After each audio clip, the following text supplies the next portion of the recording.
Ndabasuhuje kandi nanone mbahaye ikaze nshuti bakunzi ba Rwanda Official, aho mudukurikiye muherereye hose hirya no hino ku isi mu bihugu bitandukanye, ari abadukurikiye bari ku mugabane wa Amerika, i Burayi ndetse no ku mugabane wa Aziya, namwe mudukurikiye muri ku mugabane wa Afrika mu bihugu bitandukanye, harimo abari mu gihugu cy'u Rwanda cyangwa se babasha kumva ururimi rw'Ikinyarwanda mwese, abari mu gihugu cya Kongo, abari mu gihugu cy'u Burundi, abashinga naye rwose mwese reka tubahereze ikaze. Turi ku gicamunsi cyo kuri uyu wa kabiri ku itariki 18 z'ukwezi kwa kabiri 2025.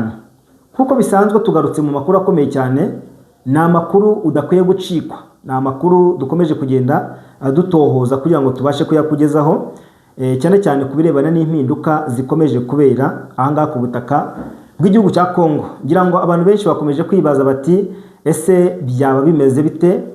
Ahangaha hari amashusho y'ingabo z'igisirikare cya Repubulika Iharanira Demokarasi ya Kongo, aho bita ngo ni abahibu. Aba bahibu rero nta kindi kintu baje gukora, baje kurwanya umutwe w'inyeshyamba za M23. Muri aya makuru kandi turaza kugaruka ku mirwano ikomeye cyane yaramukiye muri Kivu y'Amajyaruguru. Muri Kivu y'Amajyaruguru aho bita muri Arimbongo, ahangaha habaye isibariro ry'intambara ikomeye cyane. Ngira ngo abantu benshi nubwo banatekerezaga ko bino bice bishobora kuba byabiramo imirwano, bitewe yuko mu minsi yashize ahangaha habaye urugamba rukomeye cyane. Turaza kugaruka ku magambo yatangajwe na perezida w'igihugu cy'Ubufaransa Emmanuel Macron, yasabaga M23 guhagarika intambara ndetse no kuva mu bice byose bigaruriye. Ahangaha dufite amakuru nanone arebana n'uburyo ibintu byifashe aho bita muri Kivu y'Amajyepfo. Muri Kivu y'Amajyepfo rwambikanye. Hano hari amashusho y'ingabo za M23 zigeze aho bita muri Walungu zerekeza muri Kivu y'Amajyepfo cyangwa se mu bice bya Uvira. Ahangaha ni abakomando ba M23 bakomeje kugenda ibirometero n'ibirometero. Ahangaha rero dufite amakuru menshi cyane, niyo mpamvu tuba tuje kugira ngo umuntu wese abashe kumenya ukuri ndetse no gusobanukirwa. Wowe ubanye natwe bwa mbere, cyo tugusaba no gukanda kuri subscribe, ubundi ukajya ubasha kubana natwe iminsi yose. Ariko abantu mu by'ibitekerezo twandikire rwose mu by'ibitekerezo na like zanyu ziba zikenewe cyane. Reka rero duhere wenda ku mirwano iri kuba. Ubundi umutwe w'inyeshyamba za M23 nyuma yo kugaragariza ibihugu bikomeye uko utiteguye kurambika intwaro hasi, ngira ngo bikomeje guhagurutsa ibihugu byinshi bikomeje guhaguruka, birimo Leta Zunze Ubumwe za Amerika, birimo Abongereza n'Abafaransa. Ibi bihugu birashaka yuko igihugu cya Kongo kidashobora kubamo amahoro n'umutekano. Ibi bihugu bikomeje kotsa igitutu M23 ngirambike intwaro hasi, ariko nanone nta kindi kintu kigamijwe, ni ukugira ngo babashe kubona icyo twakwita ubusahuzi basanzwe bakora. Kuko niba MONUSCO ikiri muri iki gihugu cya Kongo, ngira ngo twabonye abaturage bakora imyigaragambyo ku munsi w'ejo bavuga bati MONUSCO na SADC igomba kuva muri iki gihugu cya Kongo. Ariko imyigaragambyo twabonye ni imyigaragambyo yakozwe mu gihe M23 ari kugenzura ibice yakorewemo. Ubundi twagiye tubona abanyekongo benshi bakora imyigaragambyo ku mupaka bavuga yuko u Rwanda ruhungabanya umutekano w'iki gihugu cya Kongo, barwamagana ndetse ukabona ko rwose ibintu bikomeye. Kugeza kuri ubu ngubu, nyuma yuko M23 ifashe umujyi wa Goma, abaturage baho bamaze kubona ko hari itandukaniro. Ngira ngo ahangaha niho tuze no kugaruka ku ngabo z'abarwanyi ba M23 bafatiwe hari Goma. Ngira ngo aya ni amashusho murabareba ko ari abakomando. Aya mashusho y'aba barwanyi b'ingabo z'igisirikare cya Kongo bafatiwe hari Goma, bahise bajyanwa hariya mu kigo cya gisirikare cya Rumangabo. Mwabonye Generali Makenga abasura arababwira ati mugiye guhinduka ingabo bya nyabyo, mugiye kuba abasirikare, ibyo gufata ku ngufu mubireke, iby'ubujura mubireke, ibyo kunywa inzoga no gusinda mubireke, ndetse no kunywa itabi mubireke. Mugiye guhinduka ingabo z'igihugu zigomba kujya kurengera abaturage bose ndetse no gukuraho Perezida Felix Antoine Tshisekedi. Aya ni amagambo yatangaje adaciye ku ruhande. Nk'umusirikare wabwiwe yuko agiye gukuraho perezida cyangwa se agiye kurwana kugira ngo afate igihugu, ni motivation, ni morale cyangwa se ni imbaraga yabahaye kumva ko warwanye ugafata igihugu. Aba basirikare cyane ko noneho basa nkaho bababariwe nyuma y'uko M23 yari yamaze kubafata, yagombaga kubakoresha icyo ishaka, ariko kugeza kuri ubu ngubu yamaze kubagira ingabo. Ngira ngo mwabyiboneye, ni ingabo ubona yuko zamaze gutozwa. Reka wenda twigarukire hano muri Sud Kivu, aho bita muri Kamanyora. Kugeza kuri ubu ngubu hari kubera icyo bita urugamba. Ingabo z'igisirikare cya Kongo ndetse n'abazalendo banze kuva ku izima. Hari hashize iminsi humvikana uburyo ingabo z'igisirikare cya Kongo zikomeje guhunga ndetse n'aba bazalendo, ariko ahangaha muri Kamanyora, nyuma yo kumva ko abarwanyi b'inyeshyamba z'umutwe wa M23 bagezeho bita muri Walungu, bamaze kwinjira mu gace bita Kindu, uretse no muri Kindu kandi bamaze kwinjira bita muri Kalemi. Ibi bice byose M23 iri kubicamo igerageza kujya gusatira umupaka uhuza igihugu cy'u Burundi ndetse na Repubulika Iharanira Demokarasi ya Kongo. Tubibutsa ko ubundi muri ibi bice byo muri biriya bice byo mu mujyi wa Bukavu ndetse n'ahanga ku kibuga cy'indege cya Kavumu habaye imirwano idakaze cyane, bitewe n'uburyo buriya abarundi nibo barwanaga n'umutwe w'inyeshyamba za M23 hanini cyane. Ingabo z'igisirikare cya Kongo zisa nkaho zafashaga abarundi kandi abarundi nibo baje kubafasha. Bivuze ngo uru rugamba ingabo z'abarundi nizo zarurwanye cyane, nyuma yo kubona yuko ingabo za Kongo zishitse intege kandi arizo zakabaye ziri imbere. Nyuma yo kubona ibikorwa by'ubugambanyi ndetse no kwirukanka ku rugamba, abarundi baravuga bati byanze bikunze ntacyo turwanira. Icyo barwanira kuri ubu ngubu noneho rero nuko bagomba kurinda kudafatwa kw'ibice byahariya byegereye igihugu cy'u Burundi ndetse na Kongo. Nubwo M23 ikomeje kwerekezayo, ikomeje gutegwa imitego cyangwa se ambushi, ariko izi uburyo ki yafashe uyu mujyi wa Goma, izi uburyo yafashe ikibuga cy'indege cya Kavumu, izi n'uburyo yafashe ahangaha mu mujyi wa Bukavu. Ibi byose rero M23 ikomeje kugenda ibigenderaho cyangwa se ikora icyo twakita impinduka zikomeye cyane. Hari imirwano mbere y'uko wenda tugaruka ku mirwano yabereye hariya muri Kivu y'Amajyaruguru, imirwano ikaze cyane, abaturage hariya bongeye guhunga ari benshi cyane. Hari ingabo z'igisirikare cya Kongo abo bita ngo ni abahibu. Aba bahibu nibo baje gufasha ingabo ziri ku rugamba hariya, basanzwe bari hari Kinshasa. Bamanutse abangaba nibo batangiye gutangira M23 mu kugira ngo berekeze muri bice byo muri Kamanyora. Nubwo ari kubera imirwano, ni nka byabindi tujya tubabwira ngo ahantu hari kubera imirwano biba bigoye kwemeza ngo uyu nguyu ni uhafite cyangwa se kwemeza ngo uyu nguyu ni uhagenzura. Hano muri Kamanyora hari kubera imirwano ikomeye cyane yizi ingabo z'igisirikare cya Kongo zamanutse n'abakomando, ubona yuko bambariye urugamba bafatanyijemo n'ingabo za Tanzania. Mwumve ko iyi equation ikomeye cyane, ndetse binavuga ko harimo ingabo za Afurika y'Epfo. Uku kwihuza kw'izi ngabo rero gushobora kubatandukanya cyangwa se gushobora gutuma batsinda wenda muri bino bice. Uko twagiye tubona rimwe na rimwe ingabo z'igisirikare cya Kongo ubundi ntabwo zakundaga gukorana n'ingabo z'abarundi. Kubera iki? Ahangaha ingabo z'igisirikare cya Kongo zikunze kugaragara mu bikorwa twakita ko ari iby'ubugambanyi, bakunze kugambanirana. Ibyo rero abarundi bari baramaze kubona, bakavuga bati mu gihe tukomeje kugambanirwa nabo twaje gufasha, ntabwo twakomeza kurwanira urugamba. Kimwe muri kuba M23 yarabonye yuko ikiri kuyizahaza cyangwa se abari guhangana nayo ari ingabo z'igisirikare cy'abarundi, bakabahereza igendanirwa kuba bamaze kuva ku butaka bw'igihugu cya Kongo. Ariko aba barundi bakavuga bati nituramuka tuhavuye twese tukagenda, hari abihishe yaba hari mu mujyi wa Bukavu, haracyarimo abasirikare bayambuye imyambaro basiga muri umujyi kugira ngo bamenye ko gahunda zose zimeze. hari ababashije guta intwaro zabo. Ibi byose M23 ikomeje guhangana nabyo.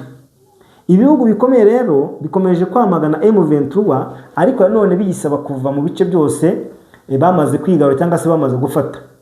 Kuko dukurikije uburyo ibintu bimeze, M23 irasabwa guhagarika imirwano ikava no mu bice byose yamaze kwigarura cyangwa se gufata, bitangajwe n'Ubufaransa. Ubufaransa nibwo bwategetse ngo M23 igomba guhagarika imirwano byihuse. None uretse no guhagarika imirwano, igomba kuva ku butaka bwa Kongo bakajya hehe? Barava ku butaka bwa Kongo bajya hehe? Ikindi, inyeshyamba z'umutwe wa M23 zirasabwa gusubiza ubuyobozi bwa Kongo bwa gisirikare, umujyi wa Bukavu, ikibuga cy'indege cya Kavumu, bigasubira mu maboko y'igisirikare nk'uko cyari kiyoboye. Kandi abaturage bahariya biragaragara ko bari bafite inyota, bari bafite icyo twakwita ubushake bwo gukomeza guhamagara M23 ngizi bafashe, kuko no mu bice batarageramo twakomeje kugenda tubona yuko hari abaturage bavuga bati wenda baramutse bahageze ibikorwa by'ubugizi bwa nabi byagabanyuka cyangwa se byavaho.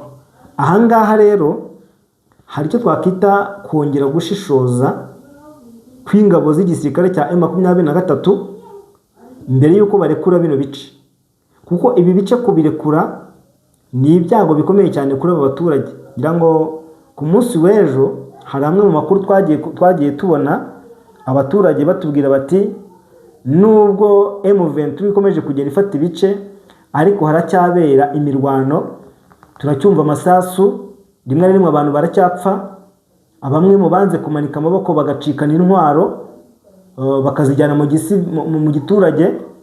Abangaba nibo M23 ikomeje guhiga, banze kumanika amaboko ngo barambike intwaro hasi, kuko mu bikorwa M23 iri gukora kugeza kuri ubu ngubu isa naho noneho yamaze gushyiraho icyo twakwita sekirite ihagije mu bice M23 yamaze gufata. Ariko duhere hariya ku mujyi wa Goma, buri mujyi wa Goma kuba warafashwe mbere hari icyo urusha ibindi bice, kuko mu bijyanye n'umutekano ubuyobozi bwamaze gushyiraho uburyo bw'umutekano bwihariye bitandukanye n'ibindi bice batari bafata. Niba hanga mu mujyi wa Goma harashyizweho inzego z'umutekano zashyizweho na M23, izi nzego z'umutekano uburyo ziri gukoramo zitanga raporo ku bayobozi bashyizweho. Ari no mpamvu tubabwira ngo biragoye cyane, kuko niba Kivu y'Amajyaruguru ifite abayobozi babiri, hari umuyobozi washyizweho na Perezida Felix Antoine Tshisekedi nk'umuyobozi wa guverineri w'intara Kivu y'Amajyaruguru, ariko nanone twabonye abandi bayobozi bashyizweho na M23 ari uwo bita Colonel Bahati. Uyu nguyu niwe muyobozi w'umutwe w'inyeshyamba za M23 cyangwa se akaba ari we uyoboye umujyi wa Goma, ni guverineri w'intara Kivu y'Amajyaruguru. Niwe washyizwe guverineri w'intara Kivu y'Amajyaruguru ku ruhande rwa M23. Mu mirwano yabereye mu bice byo muri Arimbongo ndetse muri Mambasa, ahangaha ni muri Kivu y'Amajyaruguru, ibice biri mu birometero 100 uvuye mu mujyi cyangwa se muri Butembo. Mu birometero 100 hari ibirometero 80 uvuye muri centre cyangwa se muri Lubero centre. Muri Lubero centre ni ukuvuga ngo ibi bice bya Mambasa ahantu iherereye kuva muri Mambasa ugera muri centre ya Lubero hari ibirometero 60. No kuva ahangaha Mambasa muhabeye imirwano ukagera Butembo hari ibirometero 100. Ahangaha niho haje kubera imirwano ikomeye cyane, aho ingabo za M23 zaje gusukwa amabombe n'ingabo z'igisirikare cya Kongo, imirwano igatangira ubwo byatumye abaturage benshi bahunga. Ahangaha abaturage benshi bahunze, bamwe berekeza aho bita muri Bene, bamwe berekeje muri Bene, abandi n'ubundi berekeza hariya muri Butembo. Bamwe berekezaga muri Butembo, ariko abandi bakerekeza aho bita muri Benin. Ibi abaturage bahuye nabyo bisa n'ibyabaye mu minsi yashize mbere y'uko M23 yerekeza mu mujyi wa Goma ikahava yerekeza muri Kivu y'Amajyepfo. Ubu ngubu ariho urugamba rukomereye. Niyo mpamvu bavuga bati ibihugu nk'Ubufaransa, Amerika, Abongereza ntabwo bifuza y'iko intambara irangira. Ngira ngo twagiye tunabisigarukaho tuvuga tuti ibi bihugu byo byishimira kubona abene igihugu cyangwa se abanyagihugu bari kurwana. Bishimira kubona igihugu cya Kongo by'umwihariko kidafite umwuka mwiza kuko nabo nibo babasha gusahurira.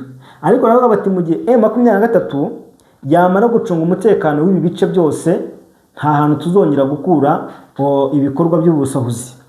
Aya mabuye y'agaciro niba uyu muryango w'abibumbye MONUSCO iri muri iki gihugu cya Kongo ikaba imaze imyaka n'imyaka nta kintu irakora ku bijyanye no kugira ngo ikize abaturage.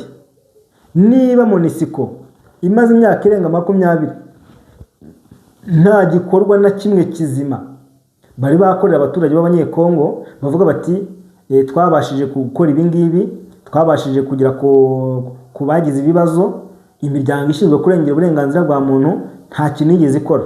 Abaturage hano rero bafite uburakari bw'uko ibikorwa byose byabaye hariya bisa nkaho byabaye zero, kuko abaturage baraterwa bakirwanaho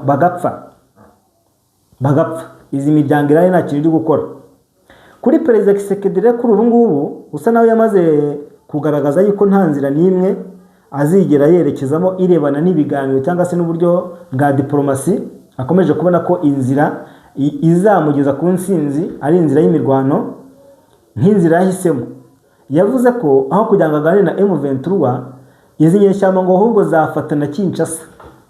Benshi bakavuga bati se uyu mutwe w'nyeshyamba za M23 kudateze gusubira inyuma, kandi nanone ko twabonye leta ya Kongo Kinshasa igaragaza yuko uko byagenda kose igomba gukuraho umutwe w'nyeshyamba za M23 nk'umutwe w'iterabwoba bashinza kuba u Rwanda rwo rutera inkunga. Ibi byatumye Kongo ikomeza kugenda isabira ibihano igihugu cy'u Rwanda. Ngira ngo hariho bimwe byafashwe birebana no kudacuruza cyangwa se kudagemura amabuye y'agaciro bashinja u Rwanda ngo gukura mu bice M23 igenzura. Ibi byose ntabwo u Rwanda rwigeze rubiha agaciro. Rwabwiye ibihugu bavuga ati mwebwe mwadufatiye ibihano, ntabwo twarwanya urugamba rwo kuba nk'urwo M23 irwana, ntabwo rwo kudufatira ibihano byo rwose rushobora kutugiraho ingaruka. Ibihugu biravuga biti u Rwanda ndetse na Uganda bigomba gukura ingabo zabyo ku butaka bwa Kongo. Ibihugu nabyo bikavuga biti nta ngabo dufite muri iki gihugu cya Kongo. Mu gihe muri raporo y'impuguke za Loni iherutse gushyirwa hanze yavugaga yuko abasirikare hagati y'ibihumbi 3 ndetse n'ibihumbi 4 hagati y'ibihumbi 3 n'ibihumbi 4 b'igisirikare cy'u Rwanda RDF aribo bari ku butaka bwa Repubulika Iharanira Demokarasi ya Kongo, ariko u Rwanda rukaba rwaragiye rugaragaza ko ntaho ruhuriye n'ibikorwa bya gisirikare bibera aha ngaha muri Kivu y'Amajyaruguru, ahubwo rukagaragaza ko uburyo ikibazo kigomba gukemuka. U Rwanda rwagiye rugaragaza ahubwo uburyo iki kibazo kigomba gukemuka biciye mu buryo bwa diplomasi cyangwa se mu buryo bwa politike kugira ngo iyi ntambara ibe yahagarara. Rero nk'uko batabyumvishije cyangwa se nk'uko leta ya Kongo Kinshasa itigeze yumviza inama, ikomeje intambara. Iyi ntambara ishobora no kugira ingaruka muri aka karere ka Afurika y'Uburasirazuba muri rusange, nk'uko byagiye bitangazwa cyangwa se bigarukwaho bavuga bati u Rwanda ni kimwe mu bihugu bavuga bati u Rwanda ni kimwe mu bihugu bifasha cyangwa se biteye inkunga abarwanyi b'umutwe w'inyeshyamba za M23, ariko narwo rwakunze kugenda ruhakana kenshi ruvuga ko nta ruhuriye n'ibi bikorwa. Kuba inama rero u Rwanda rwatanze ritarubahirijwe ngo ntago ari amakosa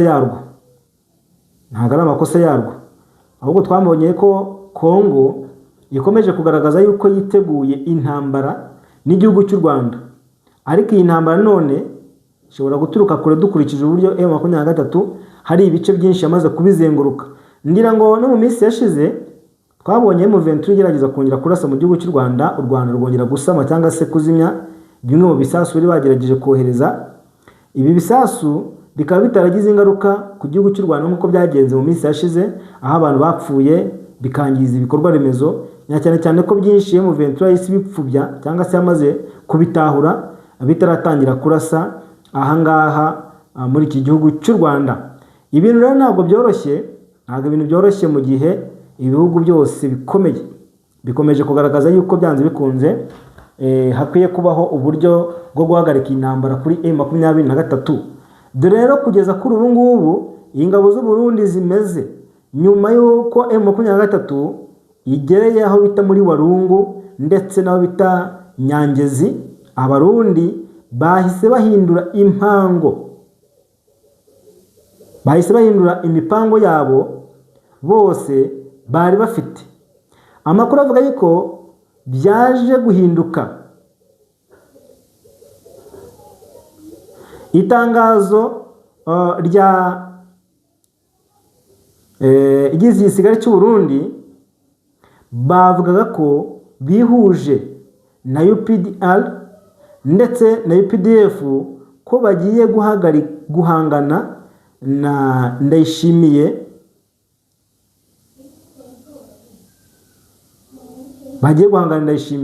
Perezida Ndayishimiye kubera kwikanga ko yaterwa n'iyo mitwe. Ingabo zari ziri hariya muri Uvira zimwe zahise ziprowinga ku mupaka w'u Burundi ndetse no muri Kongo. Amakuru aravuga yuko ubu ngubu hari iyo bita force nyinshi cyane z'abarundi, kuko ngo aho bita muri Uvira niramuka iyobowe na M23 bishobora guhita bifunga umupaka. Ndayishimiye akazahura yabura uko yohereza izindi ngabo muri iki gihugu cya Kongo. Izi ngabo z'abarundi hafi ya zose zavuye mu Burundi zirundiye hariya mu rwego rwo kurinda M23. Mu gihe rero kitarambiranye ubu ngubu hashobora kumvikana urugamba M23, dore ko amakuru avuga yuko yamaze kuhazenguruka hose.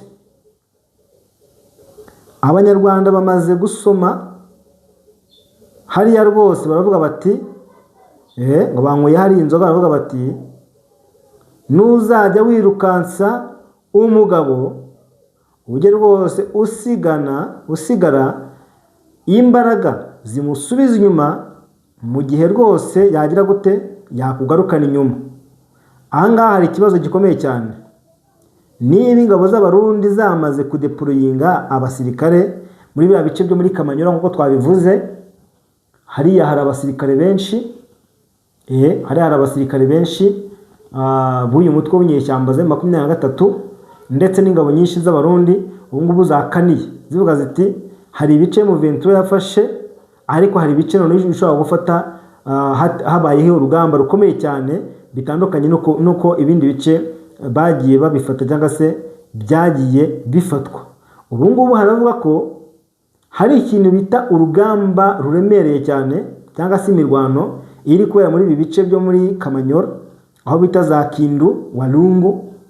Izi ngabo z'igisirikare cya M23 zikomeje kwataka ku buryo budasanzwe aba barwanyi b'abarundi bahari ndetse n'ingabo z'igisirikare cya Kongo hariya bivuga ko harimo n'abazarendo. Bivuze ngo urugamba hariya urugamba rwahinduye isura. Niba ibi bice byo muri Walungu M23 bigezemo aho bita za Kindu, ikaza gusanga hari icyo twakita defense militaire y'aba barundi, bivuze ngo M23 ishobora kwibeshya gake ikaza kugwa mu mutego w'aba barundi, cyane ko nabo ari ingabo zitoroshye. Aba barundi ni ingabo zitoroshye cyane, ntago wapfa kubameneramo uko yiboneye. Ariko nkuko tuzi ko M23 ikunda gukoresha inzego z'ubutasi ikabasha kumenya uburyo ibintu bihagaze ku mpande zombi, buriya baraza kubikemura cyangwa se baraza kubisuzuma, baraza kubireba.